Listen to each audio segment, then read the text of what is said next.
tahun 2023 kami akan exit program dan nantinya kami akan membuat sebuah perencanaan program baru di Kota Tarakan, baik itu program disabilitas ataupun tahun ini kita salah satu kandidat stunting tertinggi di Kalimantan Utara. Nah, ini salah satu strategi kami, Pak. Jadi kami mendapatkan masalahnya itu adalah angka stunting di Kota Tarakan itu yang paling tinggi di Kalimantan Utara. Ini bisa menjadi kita program bersama, Pak. Nah, dan di program CSR semakin banyak keterlibatan stakeholder itu semakin baik itu di level kementerian hingga ke level LSM. Itu poinnya cukup tinggi, Pak. Next. Jadi di setiap program Bapak harus mengklarifikasikan seperti latar belakangnya seperti apa. Angka disabilitas di Kota Tarakan cukup tinggi, Bapak dan Ibu, 278. Akan tetapi penyerapan tenaga kerja di Kota Tarakan untuk disabilitas itu masih rendah. Dan salah satu solusi kami adalah membuat program kerajinan batik. Jadi tingkatan usianya ada dari umur 12 juga ada hingga 65 tahun. Kemudian ada juga berbagai kategori disabilitas. Ada disabilitas ganda itu biasanya dia sudah tunarungu, juga tunadaksa juga ada, dan ada juga sensorik. Kemudian ada intelektual dan motoriknya juga agak lama. Kemudian potensi yang bisa kami dapat adalah dari program ini, yaitu bagaimana kami bisa memanfaatkan limbah bakau, dan ini inline dengan program di limbah non D3 kami, Pak, di mana kami juga membuat program keanekaragaman hayati, terus itu ada program limbah B3, dan kami memanfaatkan limbah bakau menjadi salah satunya adalah inovasi kami pewarna alami untuk di program batik. Nah, jadi rentetannya itu, Pak, kalau kita bisa buatkan secara tertulis itu dia akan terintegrasi nanti semuanya, Pak. Bagaimana antara dokumen A, B, C, D dan terakhir konten itu bisa berkesinambungan. Integrated program kalau kami bilang, Pak. Jadi bagaimana program ini berhubungan dengan perusahaan. Oke, next.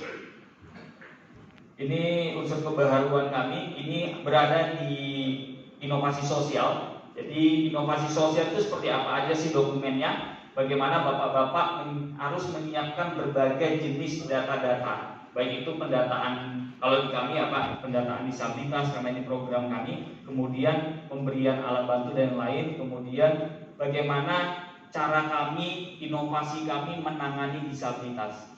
Karena jujur disabilitas yang kita tangani ini agak cukup kompleks, cukup banyak ragamnya. Kalau tunadaksa masih bisa kita untuk berkomunikasi, Pak. Tapi kalau misalkan kita ketemu yang tunarungu, paling tidak kita harus bisa berbahasa isyarat. Dan alhamdulillah tim proper kami 3 orang udah bisa bahasa isyarat, dan itu emang kami latih untuk bisa membina program ini.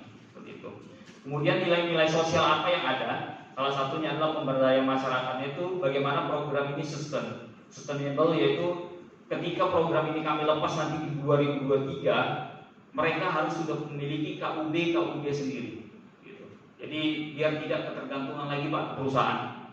Semerta-merta program ini harus kita lepas, karena kalau misalkan terus kita bina ya bisa kita kategorikan kapan program ini bisa mandiri. Gitu. Karena cukup masih banyak lagi yang nantinya akan kita bina.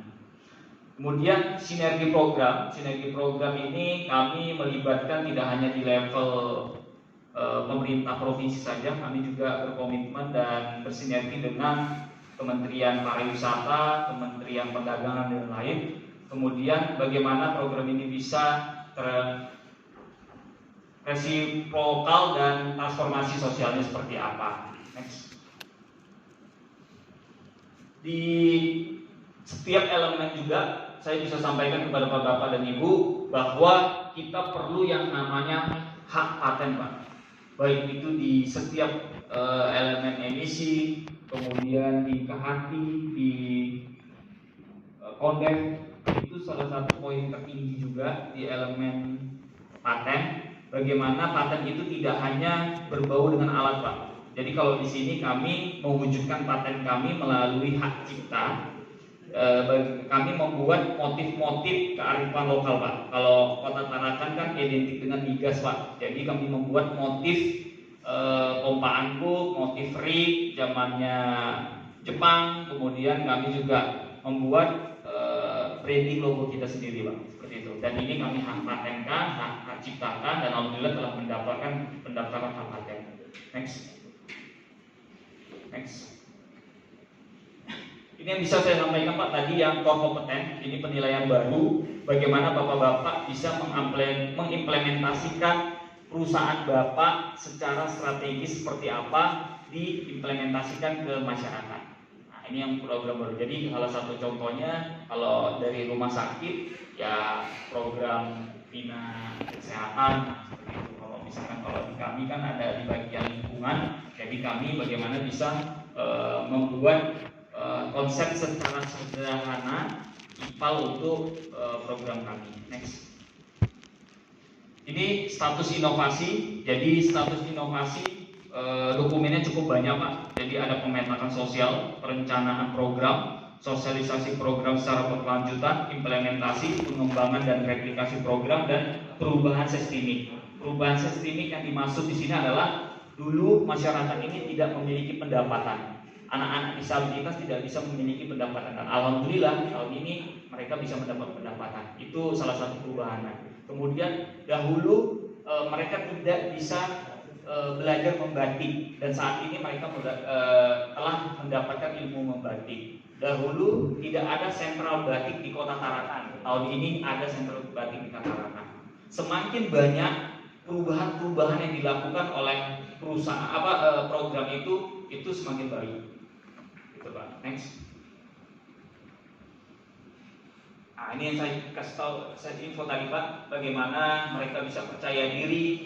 Mereka sebelumnya tidak memiliki yang namanya karya. Kemudian kita siapkan fasilitas, baik itu pelatihan, rumah batiknya sendiri, promosi secara online, dan kita menyiapkan salah satu ini inovasi kami di tahun 2020-2021 adalah Google Stick Talk. Nah, jadi saya dan teman-teman dari disabilitas itu bisa berbicara melalui aplikasi secara terjemah langsung, Pak. Contohnya seperti ini aplikasinya. Jadi apa yang saya sampaikan, baik itu nanti pelatihan ataupun kegiatan ataupun orderan batik, disinilah kami berkomunikasi, Pak. Di aplikasi ini nanti kami berkomunikasi, saya mau minta apa dan lain, karena ya keunikan anak tunarungu ini kan tidak bisa mendengar sama tidak bisa berbicara, Pak. Next. Esroy, ini kita harus membuat dokumen Esroy, Pak.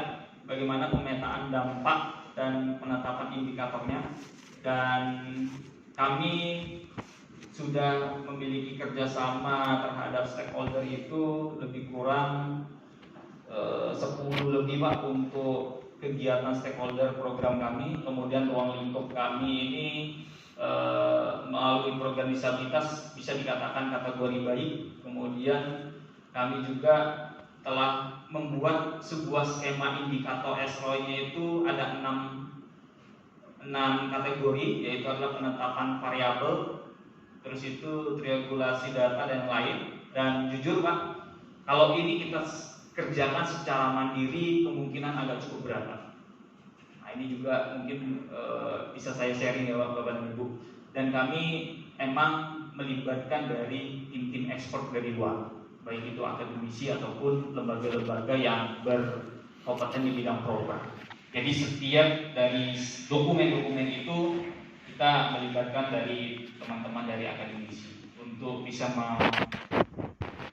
mendokumenkan kegiatan-kegiatan proper kita. Next. Ini yang bisa saya katakan, Pak, tadi keterlibatannya kalau bisa di level internasional, kalau bisa juga Bapak-bapak bisa menggaring seluruh stakeholder untuk berbuat ke program Bapak, gitu. Karena kalau dulu sistemnya mungkin ada antar program saling klaim mengklaim, kalau sekarang tidak ada, Pak.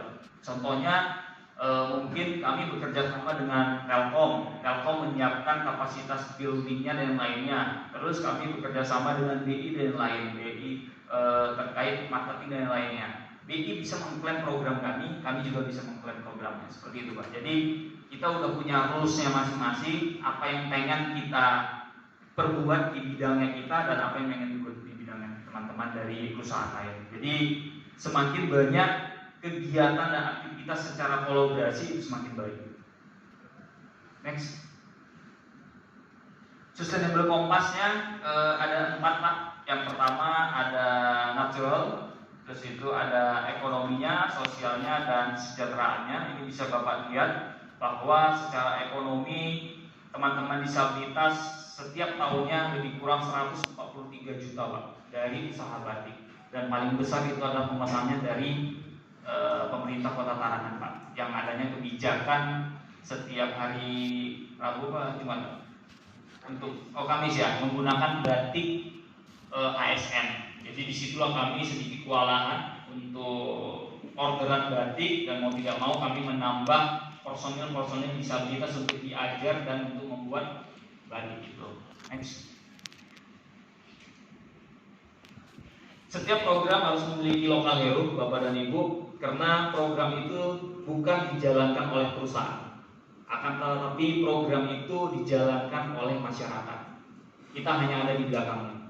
Kalau di program disabilitas, kami memiliki 2 program, dua lokal hero. Yang pertama adalah Pak Sony Lolo, dan the next nanti regenerasi lokal hero-nya adalah Mbak Erlina.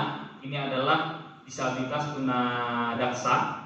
Kemudian diupayakan lokal hero itu telah memiliki berbagai sertifikasi sebagai landasan dia untuk bisa mengajarkan ke teman-temannya disabilitas yang lain.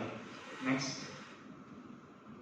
Ini kontribusi kami terhadap penanggulangan COVID yang cukup masif Bapak dan Ibu. Tidak hanya di bagian vaksinasi, kami juga membantu pendistribusian oksigen Pak ke rumah sakit rujukan COVID-19. Jadi di saat gempar-gemparnya oksigen di Kota Tarakan itu terbatas, sampai kita dikirim kalau nggak salah dari Singapura ya Pak, lupa saya, ada informasinya gitu. Kami keterlibatan di dalam hal itu pendistribusian, baik itu dari pendistribusi perusahaan langsung ke rumah sakit. Dan kemudian kegiatan bantuan APD untuk nakes ini juga kami lakukan, baik itu face shield, hazmat, hand sanitizer, masker, dan lain-lain, itu juga kami lakukan. Kemudian pemberian bantuan kebutuhan dasar kepada kelompok rentan. Jadi COVID ini cukup membuat banyak masalah Pak. Tidak hanya masalah kesehatan, akan tetapi permasalahan ekonomi juga. Jadi kita harus bisa memetakan bagaimana orang-orang yang wajib kita bantu di luar dari kesehatan, akan tetapi kami juga membantu seperti sembako untuk masyarakat yang cukup rentan, seperti itu. Next. Fokus utama program CSR kami di program 2022 cukup banyak, makanya yang bisa saya sampaikan Bapak-Bapak, ketika Bapak di level proper emas, keluarkan semua keunikan perusahaan Bapak-Bapak. Kalau kami di pendidikan Pertamina ada apa aja? Ada sekolah tapal batas, sekolah adiwiyata, PAUD, bantuan buku dan lain. Ini kami sampaikan. Kalau di bidang kesehatan ada apa aja? Posko COVID, screening, ambulan keliling dan lain. Kalau di ekonomi seperti apa? Program kami ini yang bisa mungkin Bapak duplikasi, Bapak kembangkan. Kalau kami di ekonomi ada pemberdayaan masyarakat disabilitas, pionir UMKM pesisir. Ini rumput laut dijadikan berbagai varian produk makanan, oleh-oleh dan lain. Budidaya pertanian hidroponik dan lain. Kalau di lingkungan kami juga cukup banyak Pak, konservasi, kemudian pengolahan sampah dan lain. Dan di bidang infrastruktur ini nantinya Bapak akan dikategorikan bahwa lebih berat mana? Bapak memberikan bantuan secara siri, secara proposal, atau Bapak lebih banyak melakukan kegiatan bantuan secara pemberdayaan masyarakat. Makanya ini dihitung juga Pak yang infrastruktur. Infrastruktur itu kami melakukan program pengolahan air bersih, kampung solar home system, kemudian perbaikan jalan dan lain. Next. Ketika Bapak di level program CSR-nya dianggap sudah matang, sudah unggul, Bapak harus memberi informasi ini ke publik. Kalau kami melakukan publikasi itu baik nasional dan internasional melalui pembuatan buku yang berstandar ISBN, kemudian kita membuat jurnal internasional, terus itu kita menseminarkan, kemudian kita melakukan pemberitaan lokal dan nasional dan lain. Jadi ini juga salah satu bentuk penilaian Bapak harus mempublikasikan program Bapak yang akan lakukan. Next.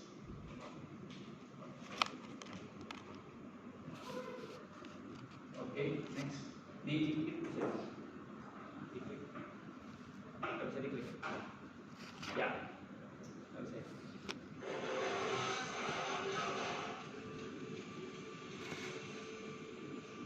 Tadi itu adalah elemen-elemen dari provinsi hingga dinas dan lain yang mendukung propermas kami. Jadi tadi saya katakan kami tidak bisa sendiri melakukan program ini, Pak. Tidak bisa di saat mencapai propermas ini tidak sendiri. Jadi banyak stakeholder yang terlibat. Dan terakhir yang bisa saya sampaikan adalah ketika Bapak di level ini, Bapak harus menghindari yang namanya isu-isu konflik dan isu-isu lingkungan. Ini yang terjadi pada kami di tahun 2020 sehingga kami turun grade di hijau. Dan satu sisi bahwa kalau Bapak dan Ibu sudah mengetahui ya bahwa permasalahan Pertamina khususnya di Tarakan ini tidak bukan terkait lahan, Pak. Jadi inilah yang terekspor oleh salah satu media dan terbaca oleh tim proper, dan itu emang berada di ring 1 kami. Gitu. Jadi ketika itu berbicara di ring 1 ada masalah konflik sosial ataupun lingkungan, ya itu yang harus benar-benar harus kita recovery, harus benar-benar kita langsung ke sana seperti itu.